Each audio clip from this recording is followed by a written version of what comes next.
अरे शिक्षक काही पौर्णिमेसारखे नसतात, काही प्रतिपदेच्या आदल्या दिवसासारखे पण असतात. रंगावरून बोलतो का रे लोकांना? नाही, प्रकाशावरून. आणि चंद्राला तरी कुठे स्वतःचा प्रकाश असतो? तुवा सांडलेले कुठे अंतराळात वेचून या दिव्य तेजकण, मला मोहवाया बघे हा सुधांशू, तपाचार स्वीकारुनी दारण. चंद्र जसा सूर्याकडून खेचून तुमच्यावर प्रक्षेपित करतो, गुरुकडून हवं ते घ्यायचं. आपल्याकडे काय असतं? मोठा मनुष्य म्हणजे सगळ्या गोष्टी मोठ्या, त्यांना प्रश्न नाही विचारायचा. मी नुकतंच KM ला लागलो होतो, त्या पेशंटची ट्रीटमेंट चुकीची चालली होती. मी म्हटलं हे चुकतं आहे. त्याला बेटा हे मी 30 वर्ष करतो आहे. म्हटलं सर एखादी गोष्ट तुम्ही 30 वर्ष करताय म्हणून चुकीची गोष्ट बरोबर नाही होत. तीच घोर चूक आणि प्रदीर्घ चूक होते. सगळं सरांना असं बोलतो, सरांना असं बोलतो. मी असा नडायचो ना सगळ्या शिक्षकांना. मी बालवर्गात होतो आणि 3 शिक्षक रूममध्ये पेपर वाचत होते. मी बसलो होतो शेजारी. ते द्विभार्या प्रतिबंधक कायद्याबद्दल बोलत होते. मी म्हटलं असं केलं तर एका वेळेला 3 लग्न करायचे. त्यातल्या पहिल्या शिक्षकाने लग्न सोडलं, दुसऱ्याने शाळा सोडली आणि तिसऱ्याने त्या क्षणी जग सोडलं. पूर्वी काय होतं ना, सगळी त्यागाची अपेक्षा फक्त डॉक्टर आणि गुरुजन, बाकी सगळा समाज बरबटलेला. अरे जर का द्रोणाचार्यच अंगठा छाप असले तर बिचारा एकलव्य कुठे जाणार?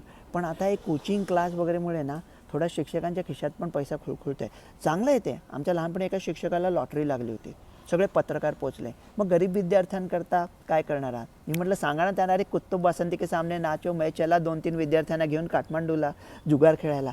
शिक्षकांना मजा करू दे ना, हे सगळ्या अपेक्षा काय? आणि जर का द्रोणाचार्यसुद्धा जेव्हा चुकले तेव्हा शिखंडीचे आडून मारले असतील, पण त्यांना नमवणारे बाण होते ते अर्जुनाचेच होते. मला ना फक्त मेडिसिन समजतं, बाकी काही समजत नाही. मग बोलतो कशा रे त्याच्यावर? ते सोडा आता.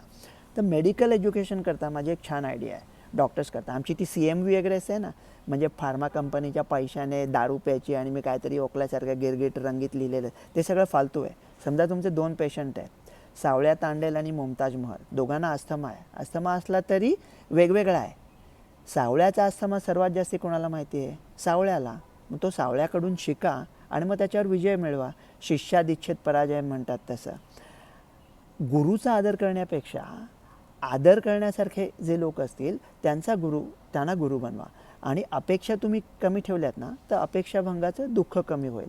माझ्या सुदैवानं माझे सगळे गुरु खणखणीत होते लहानपणापासून. इंग्रजी आणि संस्कृत शिकवायला स्वतःची आई, गणित शिकवायला रघुपती, कॉलेजमध्ये संजय जोशी, कृष्णन, मग KM मध्ये सुपे कर्नाड वगैरे, आणि आचरटपणा शिकवायला लहानपणापासून खुद्द रवी गोडसे. हॅपी गुरुपौर्णिमा.